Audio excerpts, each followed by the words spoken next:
Peasants, calm down, calm down. You will own nothing and be happy. Somebody get these beggars out of here.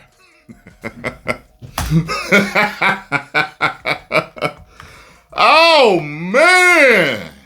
So, gamers are pissed off again. They're like, you big piece of trash. We don't want no damn streaming. We want to play it straight from our console. So, after I did the video where the Take-Two chief was defending GTA not coming on disc, people were in the comments talking about, yo, did you see what he said? He wants us all streaming and everything. And I didn't do a video on it. I was busy doing other things yesterday. But I kept seeing it kind of pop up. And then in my feed, I saw other people talking about it. I was like, yeah, I knew I was going to have to talk about that. So, and here we go. So over here at Eurogamer, says, we'll be streaming our games in about 3 years, says Take-Two boss, raising some post-release questions about GTA 6. I'm happy to put a timeline on it.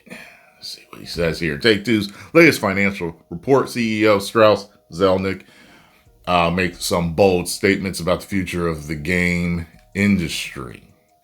As the industry reels from Sony's controversial decision to stop manufacturing physical disc-based games and to pivot to all digital future, Zelnick reckons we won't only embrace digital games in the future, but stream our games too. Now, you know people ain't going to be happy with this because the fact of the matter is, if you're going to have to stream it, it's going to be on some damn subscription thing. And then you have to worry about the low latency. You have to worry about your Wi-Fi connection or your landline connection, your internet connection, period. What if their system goes? It's like it's all the same problems. You know what I'm saying? So I personally don't think people are going to go for this. I forgot what that was. It's Stadia, right? That didn't work out too well. I heard that it kind of had promise. I'm assuming some people will go for it, but I'm assuming most people don't want to stream their games. They don't, And it says, quote, with the advent of streaming, which we really do believe is around the corner in terms of having something that's low latency and it really works well for consumers, machines that weren't game machines before will become game machines. Let's see. Okay, so without regard to what happens to the console business, which is of consequence to us, of course, we see the overall install base as a practical matter growing materially. And if you believe in streaming, we really do, and I'm happy to put a timeline on it. Yeah,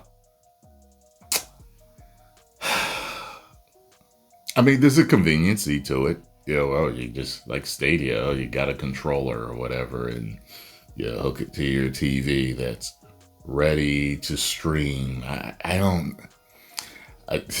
To me, I'd rather have my console with a physical game or a downloaded game ready to play and able to play offline, if there's any issues. I do not trust the system at all.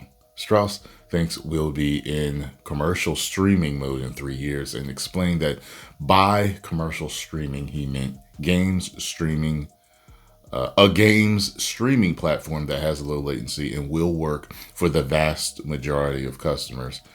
I am reading this as essentially a plug-and-play streaming system that allows us to access games and play them with minimal barriers and minimal fuss. And I bet you it will be a subscription-based system. If it ain't, I'll be surprised. You know what I'm saying? But it seems to me like that's the way to keep people on it. You know what I'm saying?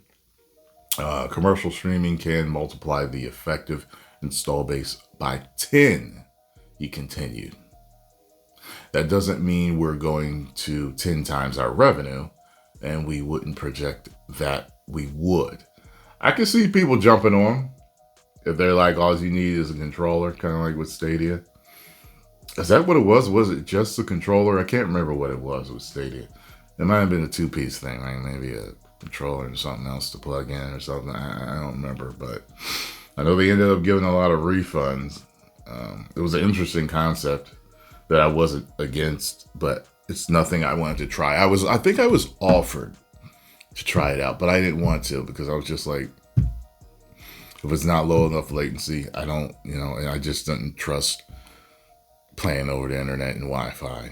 Maybe I just felt old school about it because because obviously your avid consumers already have access to video game machines.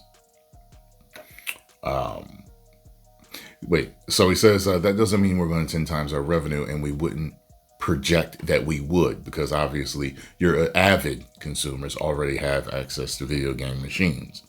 But I do think it creates an opportunity for titles that are broadly desirable, even outside of core markets. And we do have titles like that, obviously. Yeah. I can see it working for some people. Given the tech, you know what?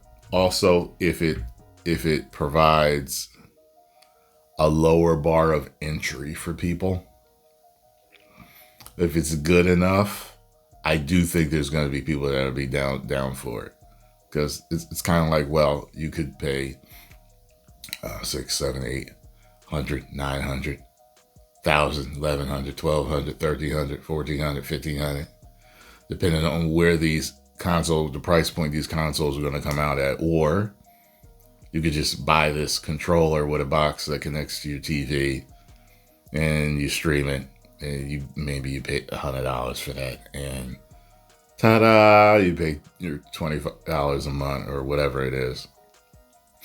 Or if they didn't, you buy the controller and whatever, you have your internet already, and then you get to buy the games, and then whatever games you buy, you get to stream without a subscription.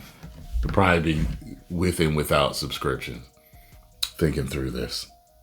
Given that Take-Two has only just revised its projected revenue for the 2027 fiscal year up to $8.2 billion, it's safe to say that Zelnick knows the market well and has gone on record with a few observations about the state of games industry.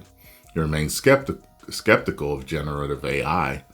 I bet people like that part. The stance he took before we started to see a largely negative impact tool has had on the industry.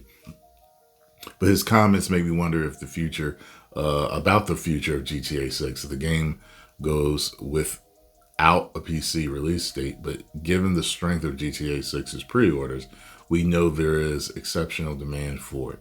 We will see it arrive on some sort of streaming platform before we see a PC port. Will we? It's asking, will we see it arrive on a streaming platform before we see a PC port? Does Zelnick know something we don't know about the shape of the game industry in a few years? Probably. Our Xbox, but a lot of us already saw it coming. I mean, if there's anything you want to know about, you follow enough pages that talk about whatever it is you're interested in, you will eventually start to see people leaking stuff, talking about, yo, I bet you watch, they're going to do this in the next week. And you know what I mean? So kind of like, I was real deep into conspiracy theories years ago, in like my late 20s, early 30s. And guess what? A bunch of that stuff started coming true. You know what I'm saying? I would have never known if I hadn't done the due diligence of just watching a few videos, reading a few forums and articles and different things.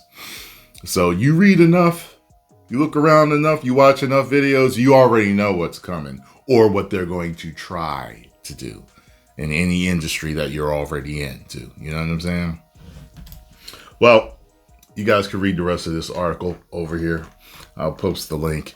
Yeah, y'all let me know what y'all think about this. Are y'all cool with it? I don't want to stream. No, absolutely not. So no streaming. I don't trust the low latency. And we need our discs. 10 million subscribers. Woo!